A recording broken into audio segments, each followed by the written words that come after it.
নিরামিষের দিনে যদি তৃপ্তি করে খেতে চান তাহলে অবশ্যই একবার এই রেসিপিটা বানিয়ে দেখতে পারেন। পুরোপুরি বাঙালিয়ানায় ভরপুর এই রেসিপি একবার বানিয়ে খেলে বারবার কিন্তু বানিয়ে খেতে ইচ্ছা করবে। আসুন দেখে নেওয়া যাক আমার আজকের এই রেসিপিটা। নমস্কার বন্ধুরা, গীতাস রান্নাবান্নাতে আপনাদের সবাইকে স্বাগত। রেসিপিটা তৈরির জন্য প্রথমেই আমি কড়াইতে তেল গরম করে নিয়ে এরকম ডুমো করে কেটে নেওয়া নতুন আলু দিয়ে দিলাম। সাথে অল্প পরিমাণ লবণ আর হলুদ গুঁড়ো দিয়ে নাড়াচাড়া করে আলুগুলোকে ভেজে নেব। তবে আলুগুলোকে আমি একটু ঢাকা দিয়ে ভাজবো যাতে আলুটা নরমও হয়ে যায় আর ভাজাটাও বেশ সুন্দর হয়। আলুটা ভাজা হতে হতে আমি একটা মশলার মিশ্রণ তৈরি করে নিচ্ছি। নিয়ে নিলাম 1 চা চামচ জিরে গুঁড়ো, 1/2 চা চামচ ধনে গুঁড়ো, 1/2 চা চামচ লাল লঙ্কার গুঁড়ো, 1/2 চা চামচ কাশ্মীরি লঙ্কার গুঁড়ো রঙের জন্য, 1/2 চা চামচ হলুদ গুঁড়ো। এখন 1/2 কাপের মতো জল দিয়ে মশলাটাকে গুলে রেডি করে রেখে দিচ্ছি। চাইলে কিন্তু বাটা মশলাও ব্যবহার করতে পারেন, তবে মশলা এরকম ভাবে জলে গুলে রেখে রান্না করলেও স্বাদটা কিন্তু ভালো হয়। এদিকে দেখুন আমাদের আলুগুলো বেশ লালচে করে ভাজা হয়ে গেছে। আলুগুলোকেও তেল ঝরিয়ে একটা পাত্রের মধ্যে তুলে নিচ্ছি। আলুগুলোকে এরকম একটু লাল লাল করে ভাজবেন, আর যাতে এখানে 50% মতো আলুটা সেদ্ধ হয়ে যায় সেটাও খেয়াল রাখবেন। এখন ডুমো করে কেটে রাখা ফুলকপিগুলো দিয়ে ফুলকপিগুলোকেও ভেজে নেব। যেহেতু শীতের ফুলকপি সেই জন্য আমি ফুলকপিটাকে ভাপ দিয়ে নিলাম না, এভাবেই আমি তেলের মধ্যে লাল লাল করে ভেজে নিচ্ছি। আপনারা চাইলে একটু ভাপ দিয়েও নিতে পারেন। দেখুন ফুলকপিগুলো বেশ লালচে করে ভেজে নিয়েছি। তেল ঝরিয়ে ফুলকপিগুলোকেও তুলে নিলাম। ফুলকপিগুলোকে তুলে নেবার পর কড়াইতে আরো কিছুটা পরিমাণ তেল যোগ করে দিচ্ছি। তেলটাকে আপনারা নিজেদের পছন্দ মতো বাড়িয়ে বা কমিয়ে ব্যবহার করতে পারেন। তেল গরম হয়ে গেলে ফোড়নে দিলাম 2টো তেজপাতা, 1টা শুকনো লঙ্কা, 2টো ফাটিয়ে নেওয়া ছোট এলাচ আর অল্প একটু গোটা জিরে। গ্যাসের ফ্লেমটা কমিয়ে রেখে 20 থেকে 30 সেকেন্ড সময় ধরে ফোড়নটাকে খুব সুন্দর ভেজে নেওয়ার পর এর মধ্যে দিয়ে দিচ্ছি 1 চা চামচ পরিমাণ আদা আর কাঁচা লঙ্কা বাটা।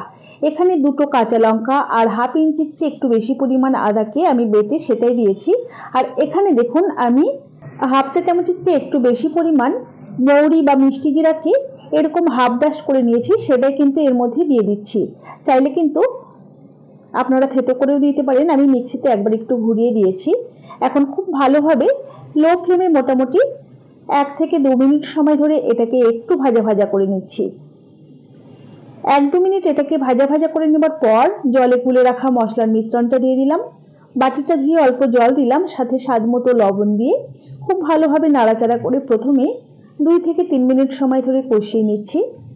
মশলাটাকে 2-3 মিনিট কষিয়ে নেবার পর এর মধ্যে দিয়ে দিচ্ছি 2টো মাঝারি সাইজের টমেটো বাটা। চাইলে টমেটো কুচিও দিতে পারেন, আবার যারা টমেটো অপছন্দ করেন তারা কিন্তু বাদ দিতে পারেন অথবা টক দইয়ের ব্যবহারও করতে পারেন। টমেটো দেওয়ার পর আরো 3 থেকে 4 মিনিট সময় ধরে কষিয়ে নিয়েছি।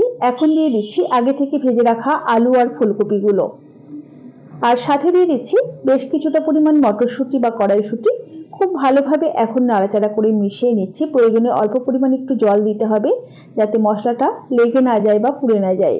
গ্যাসের ফ্লেমটা কমিয়ে রেখে ঢাকা দিয়ে মোটামুটি 7 থেকে 8 মিনিট সময় ধরে কষিয়ে নিতে হবে।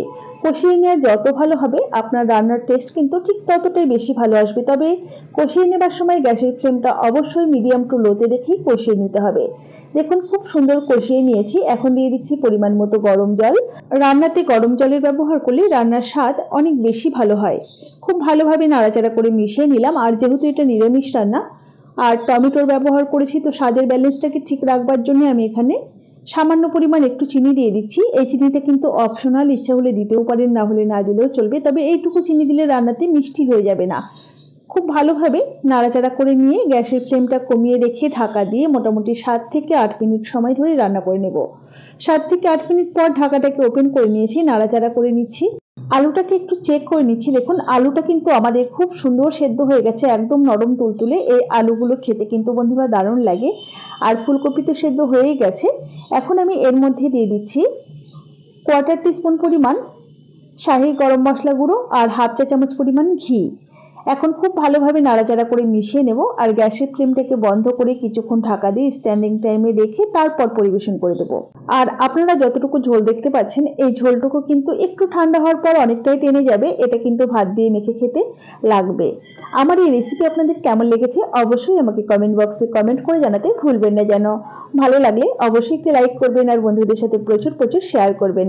তাহলে আজ এই পর্যন্তই। সকলে ভালো থাকবেন, সুস্থ থাকবেন। হাজির হয়ে যাব নতুন কোনো রেসিপি নিয়ে। ধন্যবাদ।